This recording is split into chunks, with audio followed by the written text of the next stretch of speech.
Parasuzishning S13 klassida 200 metr masofaga individual kompleks usulida suzish bo'yicha saralash bahslari bo'lib o'tdi.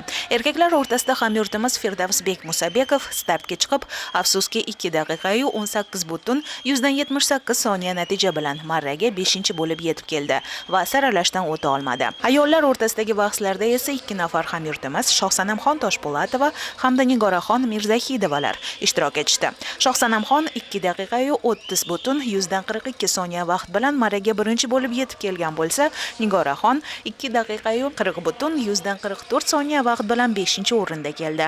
Shu tariqa final bahslariga faqatgina Toshpo'latova yo'l olib, u yerda uzoq kutilgan medalga va nihoyat erishdi. 200 metr masofaga individual kompleks usulida suzish bo'yicha final bahsida vatandoshimiz 2 daqiqa 27,92 soniya vaqt ko'rsatkichi bilan marraga 3-chi bo'lib yetib keldi.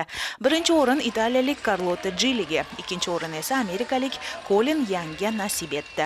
Shohsanam, tabriklaymiz, uzoq kutilgan medalga erishdingiz va nihoyat taassurotlar qanday? Assalomu alaykum, albatta rahmat katta. Avvalambor juda ham hayajondaman, chunki oson bo'lmadi. Bizni qo'llab-quvvatlab turgan xalqimizga va yurtboshimizga va trenerlarimga, ota-onamga juda ham katta rahmat aytaman. Inshaalloh Xudo xohlasa yana 100 metr bras usulida yo'nalishim qoldi. Unda ham shu medallarga Xudo xohlasa kurash olib boramiz.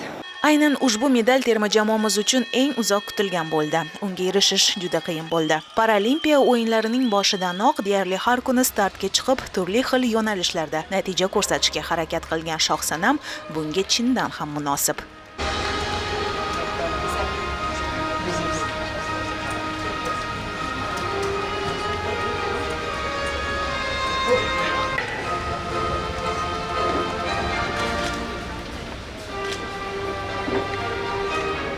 Ijodiy guruhimiz nomidan Shohsanamxon Toshpo'latovani qo'lga kiritilgan medal bilan chin ko'ngildan tabriklab qolamiz.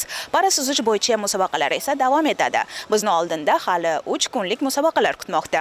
31 avgust hamda 3 sentyabr kunlari Dmitriy Xorlin o'z kuchini sinab ko'rsa, Shohsanam Toshpo'latova, Firdavs Musabekov hamda Nigoraxon Mirzahidovalar 100 metrga bras usulida 1 sentyabr kuni ishtirok etishadi. Biz ularga omad tilab qolamiz hamda UzReport TVni tomosha qilishda davom etamiz.